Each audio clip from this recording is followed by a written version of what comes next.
We are going to be myth busters again today and break the myth of socialization. Socialization is another very, very common misunderstood phrase where people kind of go above and beyond to engage their dogs with other strangers. And we want to kind of break down why that's actually not normal and what socialization actually means to a dog. So what socialization means right now in the human world is to take your dog and let lots of people hold it, lots of people dote over it, get these people to pet the dog a lot, let it greet as many dogs as possible. A lot of the times that's also on leash or at a dog park, and really just get as much social engagement with mostly strangers outside of the pack, or also socializing with close family, friends, and neighbors, and other people and dogs who are going to be a large part of the dog's life. So this is typically what socialization looks like for the average home. This is actually what's been encouraged in some styles of training, also in media and commercials and all that kind of stuff. So that's oftentimes what people see.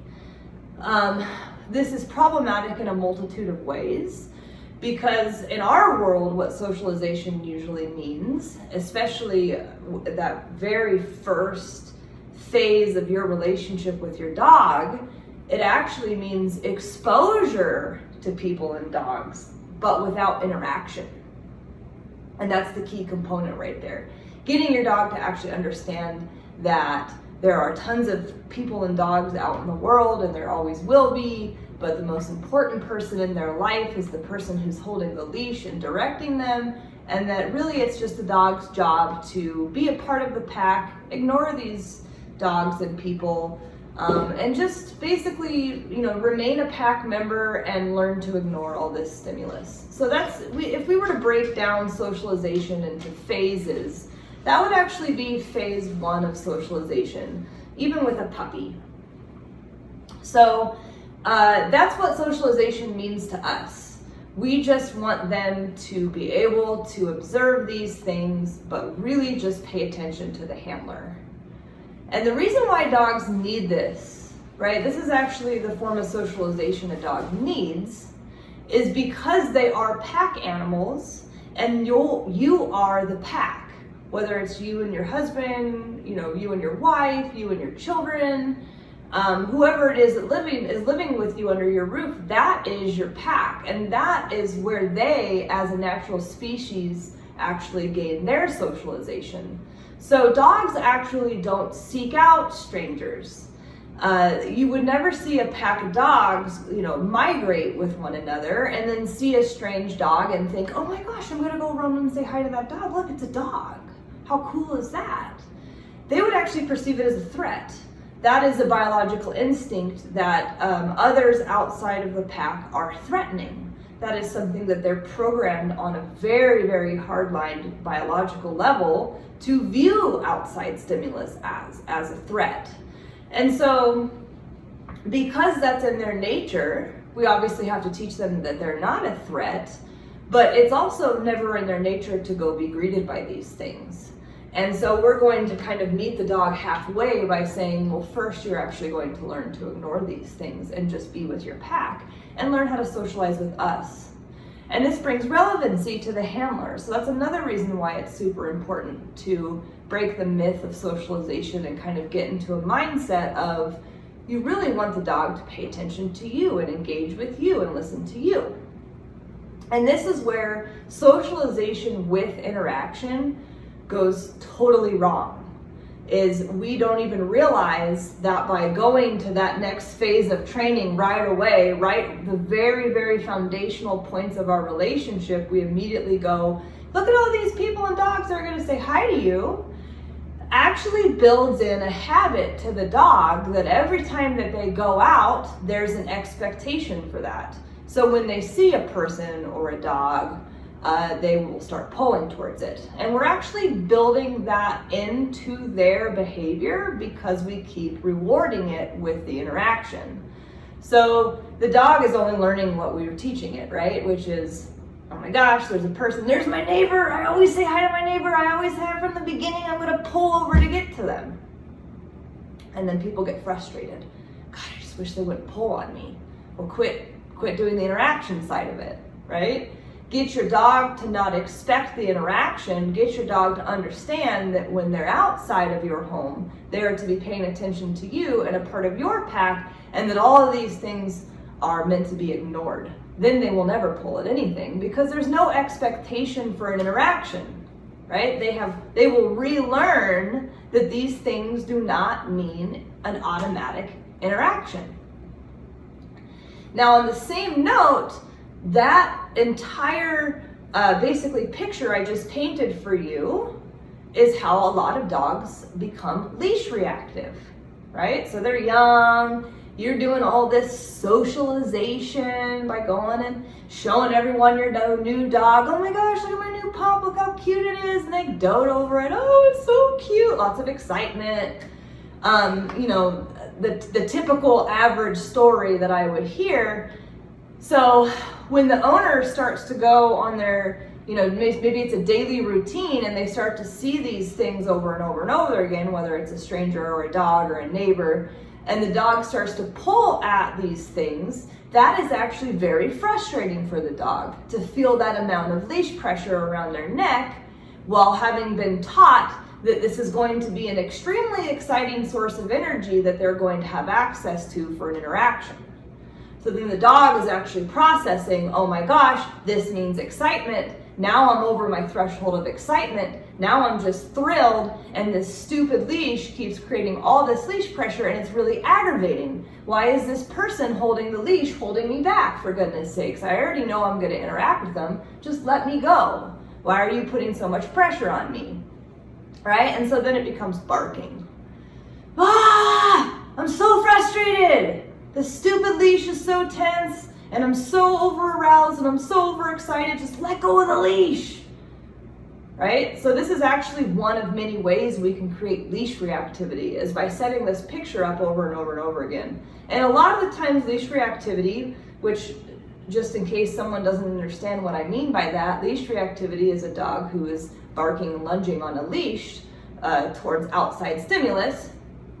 And so oftentimes this leash reactivity is created by that picture that I just painted, and it oftentimes comes from this kind of entitlement of, well, this is being reinforced 100 times, why are you holding me back? This is frustrating, right? It doesn't even necessarily come from aggression as much as, how dare you hold me back from engaging with these other people and dogs? Leave me be. That does not help your relationship. That makes you very irrelevant. If you put yourself in these situations over and over again and your dog is having this kind of escalation in behavior, you are actually digging yourself a bigger hole because your dog is escalating and you're just not relevant in that picture. You actually are just holding them back, which is frustrating, right? So we can fix this, but it takes steps and it takes a change of perception to understand that they do not need to engage with other strangers and dogs in order to be fulfilled. It is not fulfilling for a dog to feel frustrated and excited about trying to get to something that they want attention from. That's not healthy, right? So it's not even beneficial for them. Even if they appear excited, it's not beneficial for them. It's actually dangerous if they were to break off the leash and run towards someone. That could actually get them hit by a car or just in general get them in trouble, right? And then really the most important part of that is that you are really making yourself irrelevant. So you have to change your perception that by providing all these things for your dogs, all these social interactions for a dog, that somehow you are going to be more relevant because you are the one providing that social interaction. It's actually the exact opposite. That's the myth. You are actually saying, all of these forms of stimulus are more important to me than me, that you don't even have to look at me for permission. There isn't even a boundary or an impulse control behind this activity. You literally can act on your own accord and do whatever you want. that just makes you less relevant. And then that reinforcement with the sniffing the other dog or the petting from the outside stranger just makes them more amped to interact with everyone but you when you're out in public. So you can see how this is actually digging yourself an even bigger hole. Now, I just want to do a little side note because there are other things that make you less relevant than just this picture that I've painted, right? This is all leash stuff. This is all you walking around your neighborhood or Canyon View Park or what have you and trying to just get from point A to point B stuff. There's other stuff in terms of socialization that actually makes you less relevant. The dog park. We cannot stand dog parks. They are extremely toxic. If you want your dog to socialize, find a friend or two that has a really, really nice, well-behaved, preferably calmer dog, and use that dog for socialization.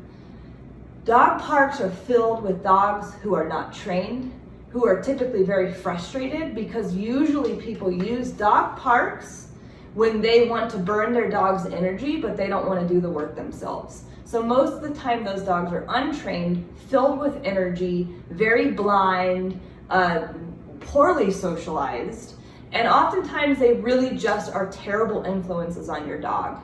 I have worked around dog parks my entire career for training, not in them, but outside of them, and I can't tell you how many times I've seen a dog fight break out. So if you want your dog to learn inappropriate social behavior, how to fight with another dog, and just basically put them in circumstances where they're hanging out with all the troubled kids whose owners aren't putting the work and actually training them, then that's exactly what you're gonna get from your dog.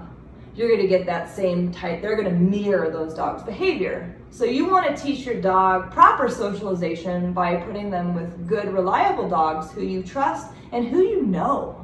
Really, that's the key. Know the dog that your dog is interacting with. It's the same thing with a child. Would you want your child to just go and interact with large groups of people that you don't know about, especially at a really young age?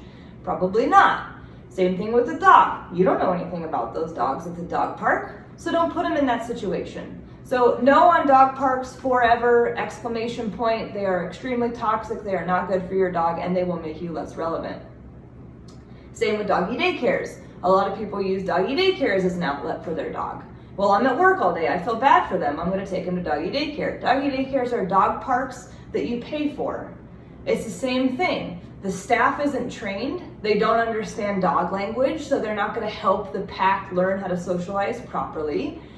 Everyone else is taking their dog to the daycare for the same reason that you are, which is I'm at work all day and I feel bad for my dog. So they're typically not trained, not properly exercised, don't have proper socialization skills. And so your dog, the same issue with the dog park pops up again. Your dog is learning ill behaviors from these dogs that you don't know at the daycare or the dog park. So big no-no on daycares too, exclamation point. Don't put your dog in that situation. It is not healthy for them. And both of those situations bleed into this concept of relevancy. You become less relevant when you put your dog in a dog park and doggy daycare situation. They are learning that dogs are cooler than you are, right? This is better. I enjoy this more. I relate to my species more than I do to my parents. And so they want to gravitate more towards dogs. And this bleeds into not just this lack of relevancy that I keep talking about, but also the leash reactivity, right? So I just want to paint a real quick picture for you. This goes for the dog park or the daycare. This happens in both situations. They're not on a leash, they're not properly supervised, and there's no training going on. So every time a new dog enters the daycare area or the dog park, they run at the dog full speed to greet them. This is a habit. This is something that's being ingrained in the dog. It will translate to the real world. They are impulsively running at other dogs to engage. Okay, so then you take your dog on a walk and it's on a leash and it sees another dog.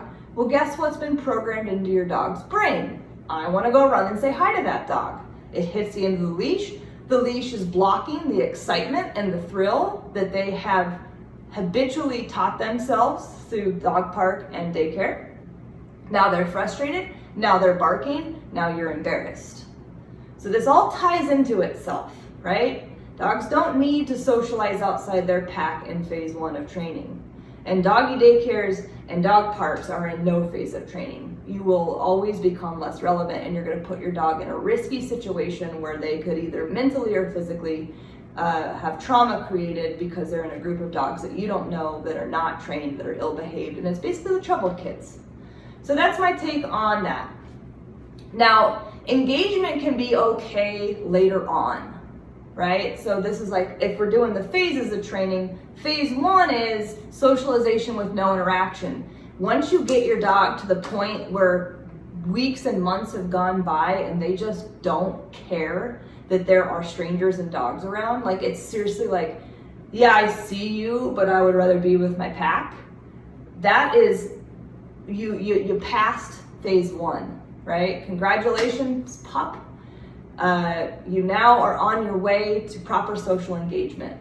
And that's where we get into that phase 2. And phase 2 is a fine line because we don't want to over socialize. We don't want to now take the foundation we've taught the dog and go the exact opposite way to the point where we actually reteach them every time they're in public they're going to engage with someone, right? So this has to be balanced, it has to be minimal, and really we have to keep in mind that the biggest part of socialization is the exposure without interaction. That's so important because it makes you relevant.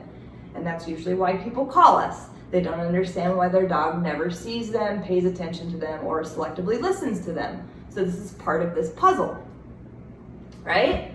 So when we get to the engagement phase, I would say that you need to have some help from one of us, because I'm not going to go into how to prevent your dog from jumping. Just as a side note, I do not believe in on-leash greetings with other dogs. I think that's a recipe for disaster. So as a rule of thumb, I'm going to say never ever introduce your dog to another dog while they're on a leash. So much about the leash can create a dog fight. So I think that's a good rule of thumb. And really, minimalizing the amount of interaction. Definitely don't make it every single time you go out into public. Vary it. Feel the people out as well. Like I would never allow I would never allow a human to engage with one of my dogs if they were like, oh my God, I just love dogs so much. Because I don't want my dogs to have to deal with that energy. It's extremely toxic. They're probably going to jump on it. And in general, I just don't think it's a healthy person to be engaging with my dog. Same thing with a child, right? Like, you're not just going to have your child engage with any person in public. You're not just going to allow any person to come up and hug your child or, hang out with your kid while you're in public. So the same rules apply for the dog. The dog is with you. It's your dog. You're going to pick and choose who you want to have your dog interact with. Let's keep this balanced. Let's keep this infrequent so that the dog really never gets to the point where they're in public, they start to assume that they're going to be engaging with every single person or dog that walks by them. Right? So those are the 2 phases of training. How you go about the interaction is something that we can learn later, because first you have to build your dog's relevancy, and first you have to get your dog to actually ignore all these things. So we will not actually go into that phase of training until your dog starts to really kind of, I see it, it's not a big deal, I'm with my pack, right? Then we can go on to that phase. So just as a side note, before I wrap this up, it is okay to never engage. Right? So if you're one of those people who's listening to this video right now and you're like, oh, my dog really doesn't like people and they're kind of stranger dangery, we don't ever have to get to the engagement phase. It is actually absolutely not necessary. Your dog does not need to have the most friends in the world. Your dog just needs their pack. That is all a dog really truly needs to be fulfilled, is their own pack. They do not need outside sources to fulfill them. So if you're one of those people who's kind of iffy about that whole engagement phase, don't worry, you don't have to, and you don't have to until you and especially your dog are ready. So thank you for your time. I know this is kind of a hard myth to take in. There's a lot of misperceptions about socialization, but I think this is one of the most important components to getting into leash work, because so much of this concept of socialization is actually interrupting your leash work, as well as contributing to your dog's leash reactivity if they have it. Okay, thank you for your time.